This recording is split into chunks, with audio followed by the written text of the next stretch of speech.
ProDentim markets itself as a multi-strain probiotic that supposedly promotes dental health. Their claim is based on the idea that having good oral bacteria is important for healthy teeth. To illustrate this, they point out that teeth can remain well preserved for centuries in fossils, yet decay easily in our mouths. However, this claim is highly misleading. Fossils preserve teeth through mineralization processes that take place over long periods, essentially turning them into stone and protecting them from decay. It's not that the teeth are no longer exposed to bad bacteria or sugary foods. Rather, they're preserved because they've undergone a gradual transformation into a stone-like substance. They also claim that items such as toothpaste and mouthwash can damage the helpful bacteria in your mouth, and back up their claims with a reference article. But is it true? Can toothpaste and mouthwash really harm your oral bacteria?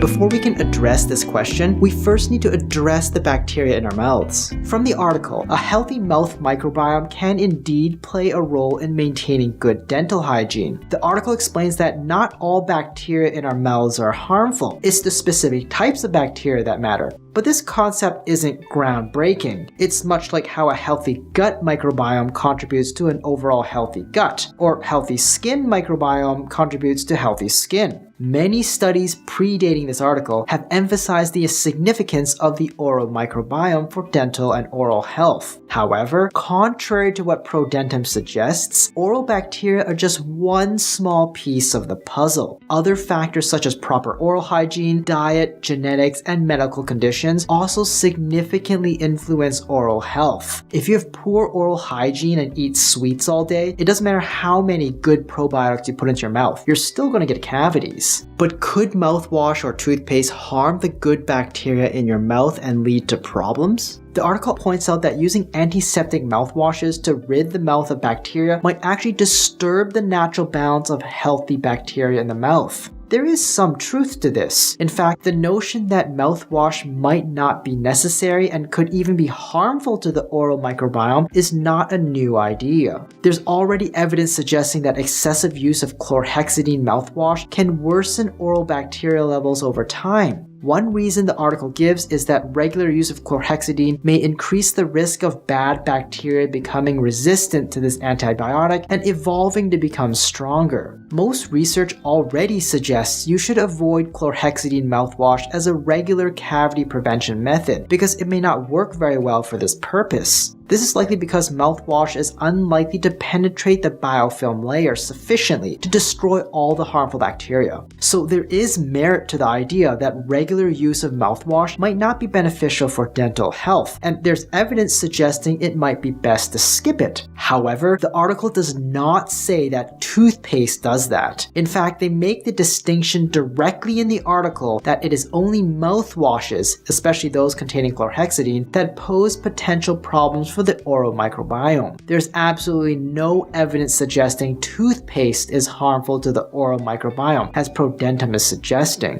So we already know that the balance of bacteria in our mouths can affect our oral health. But can taking probiotics make a difference? The article mentions one bacteria, Streptococcus dentisani, that could be beneficial. However, ProDentim doesn't contain this bacterium. So let's examine the probiotic strains in ProDentim to see if there's any scientific research supporting their effectiveness in promoting oral health in humans. ProDentim contains 4 different probiotic bacteria: a generic strain of Lactobacillus paracasei, a generic strain of Lactobacillus reuteri, a specific strain of Bifidobacterium lactis called BL04, and a generic strain of Streptococcus salivarius. Firstly, there's Lactobacillus paracasei. Initial studies indicate that giving infants a specific strain known as LF19 from 4 to 13 months old does not decrease the risk of cavities in their baby or adult teeth.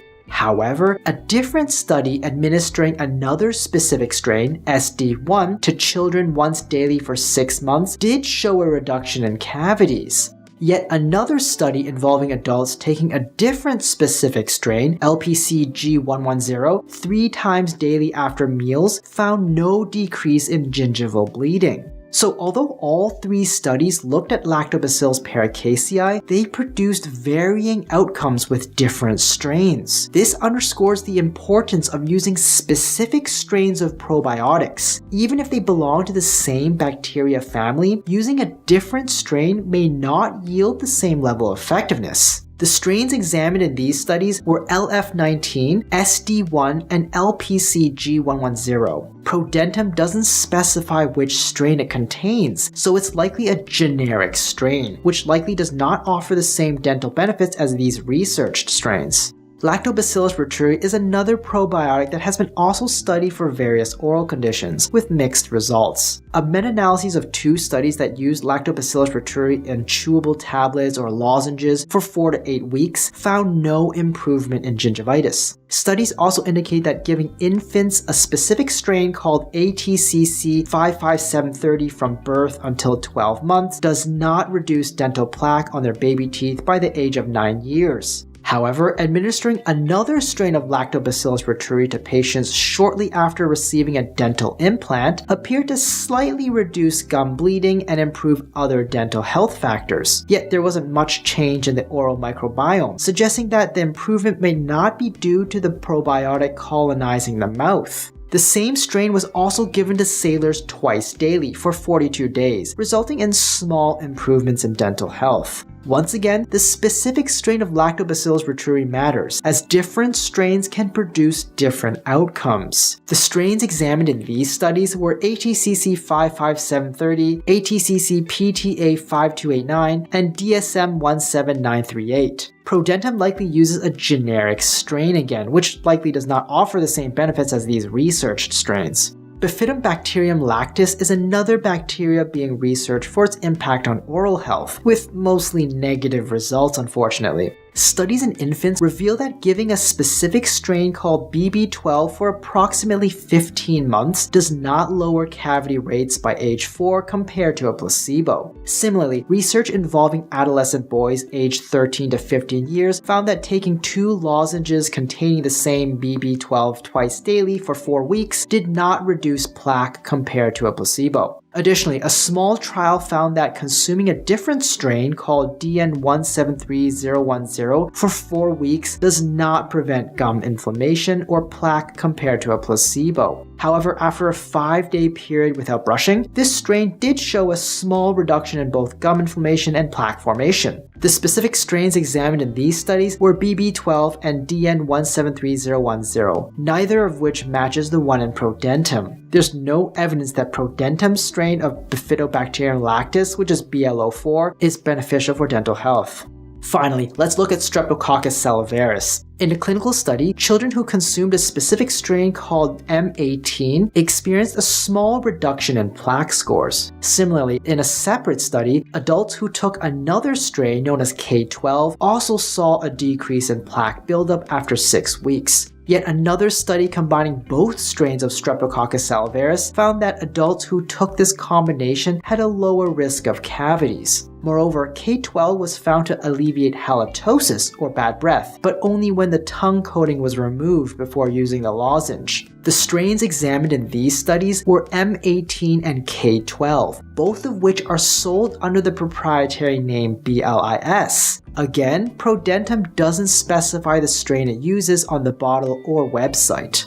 Overall, ProDentim does use a number of probiotics which have been researched for dental health. However, it appears that ProDentim uses mostly generic strains of these probiotics. As we've learned from the research, the specific strain of probiotic matters significantly in terms of the effectiveness for dental health. Using a different strain can result in vastly different outcomes. Since ProDentim doesn't specify or contain any of the specifically researched strains, I'm not sure it provides any of the researched benefits. More likely than not, these generic strains in ProDentim offer minimal to no benefits for oral health compared to their well-researched counterparts. Therefore, I think it's unlikely that ProDentim is effective for promoting oral health. If I want to achieve what ProDentim claims to do effectively, I'd search for probiotics with the specific strains that have been researched and shown benefits. Among the strains we've examined, Streptococcus salivarius M18 M18 and K12, marketed under the name BLIS, seem to be the easiest to get and have the most consistent evidence of improving overall dental health. However, even then, the overall benefits were marginal, and 100% does not replace proper toothbrushing and good oral hygiene. While ProDentim sells for approximately $70 per month, oral probiotics containing Streptococcus salivarius K12 or M18 typically range from $10 to $20 a month. Rating ProDentim by effectiveness for improving dental health, I'm giving it a D. While the types of probiotics they use have been researched for oral health before, it's unlikely that the generic and unlisted strains they use will be helpful. Rating it by cost, I'm giving it a D. You can get far more effective strains for much cheaper. Rating for safety, I'm giving it a B. These probiotic strains appear to be relatively safe to use. Overall rating, I'm giving a D. I would not recommend it at all.